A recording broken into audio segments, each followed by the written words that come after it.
Bem, pessoal, eu fiz um vídeo aqui sobre o cérebro, a depressão, o que funciona, né? Foi entrevista, na verdade, que eu dei, e eu achei bem curioso uma pergunta, né? Foi como saber se estou com depressão, né? Isso é curioso porque algumas doenças são muito simples da gente falar, né? Infarto, eu falo aqui para vocês, AVC, aneurisma, né? Tumor cerebral, eu tenho muito vídeo disso. As doenças de saúde mental, que o médico psiquiatra, que é o médico que trata isso, elas são às vezes difíceis das pessoas entenderem.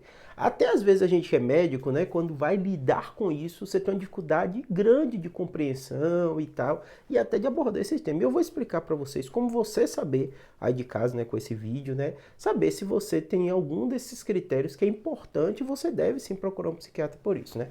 Primeira coisa é importante você diferenciar que a tristeza, né? Assim como a alegria faz parte de nossa vida, né? Então a gente tem aqueles momentos de alegria, tem aqueles momentos de tristeza, né? E tem a variação, né? E tem os problemas normais da vida de todo mundo que vão acarretar uma tristeza maior, né? É totalmente diferente de quem tem uma doença chamada depressão. A doença chamada depressão tem classificação, tem critério diagnóstico, né? O médico segue uma série de fatores até fechar o diagnóstico que você tem mesmo uma depressão. É uma doença que precisa de tratamento. E muitas vezes, a grande maioria das vezes, né?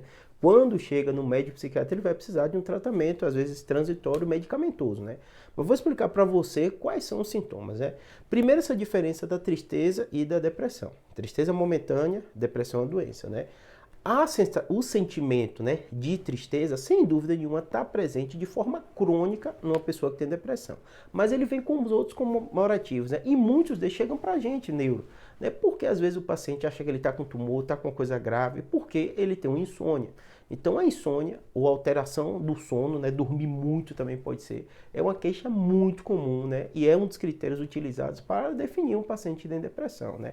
Óbvio que associados a outros, não é só ele isolado, né. Segundo fator muito relevante, né, a falta de vontade de fazer as coisas, ou falta também de prazer em fazer as coisas. Então a pessoa muitas vezes ela fica meio largada, não tem vontade de sair, não tem vontade de se divertir, não tem vontade de sair com os amigos, não tem vontade de ir no shopping, não tem vontade de fazer um esporte. Então a pessoa, de um modo geral, ela fica sem aquele ânimo de fazer as coisas.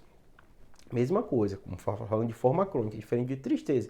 Você perdeu alguém, você terminou um casamento, você está com problema financeiro, você vai ficar triste, óbvio, né?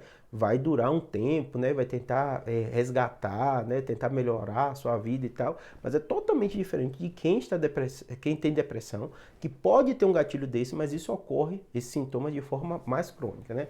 Além disso, ganho ou perda de peso, então mudança do peso, né? Mudança do apetite, isso acontece muito no paciente que tem depressão, né? Associado a isso, né, falta, né, do libido também acontece muito, né, o paciente tem vontade de fazer nada, né, coisas prazerosas da vida e tal, então acontece, né.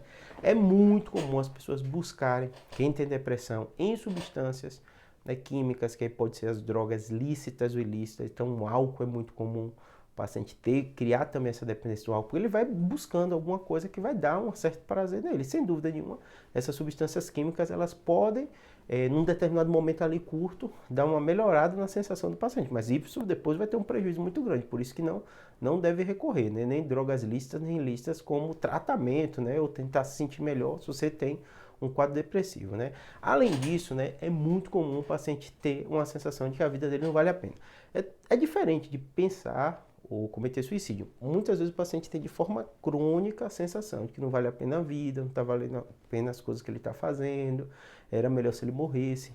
Isso é um critério também. E também, óbvio, o pensamento suicida, tudo isso também entra também nos critérios. Ou seja, né, como você saber se você está deprimido, você tem depressão, se isso está acontecendo com você de forma crônica, muitas vezes não é plausível, não tem tanta lógica o motivo. Então, às vezes, a própria pessoa fala assim, poxa, minha vida, eu tive problemas como qualquer pessoa, mas nada diferente de todo mundo, e eu tenho essa reação muito exacerbada, está prejudicando muito minha vida. E aí também é um critério que há um prejuízo social. Então, as pessoas ao redor, os amigos, os parentes, a esposa, as pessoas notam que aquilo não está legal, aquilo está diferente, né? O problema acontece, muitas vezes é um gatilho num paciente deprimido e ele vai ter aquele sintoma de forma mais duradoura, tá bom? Espero que tenha ajudado para vocês. Se você está com algum desses sintomas de forma recorrente, né? Óbvio que tentar triste nem sempre precisa procurar um médico, isso é natural de nossa vida, né? Mas se isso está acontecendo de forma crônica, se você tem até dúvida se isso pode estar acontecendo, você deve procurar atendimento médico. Às vezes as pessoas têm um preconceito, né, um problema que deve até ser parado com isso, mas acontece de procurar um médico especialista, que é o psiquiatra que lida com isso, né? Ele tem mais experiência, tem mais treinamento para identificar, para tratar, né? Mas se você não quiser, ou você por algum motivo, né, procura um clínico geral, um médico da família, um médico que você conhece, ele vai saber também identificar para vocês. Muitas vezes ele até inicia o tratamento enquanto faz essa abordagem. Às vezes é o paciente, né? Acontece comigo, um paciente meu, familiar de paciente meu, procura meio assim sem jeito, né? Ele identifica que está os sintomas, às vezes até a gente começa mesmo o tratamento, manda para o especialista também, né? São queixas e problemas muito comuns. E agora, nesse período de pandemia, a gente está na ordem, né, de 7, 8% da população. Está sendo muito mais frequente, uma incidência muito grande desses sintomas. A pandemia agravou, óbvio, né? Tem muitos gatilhos, né?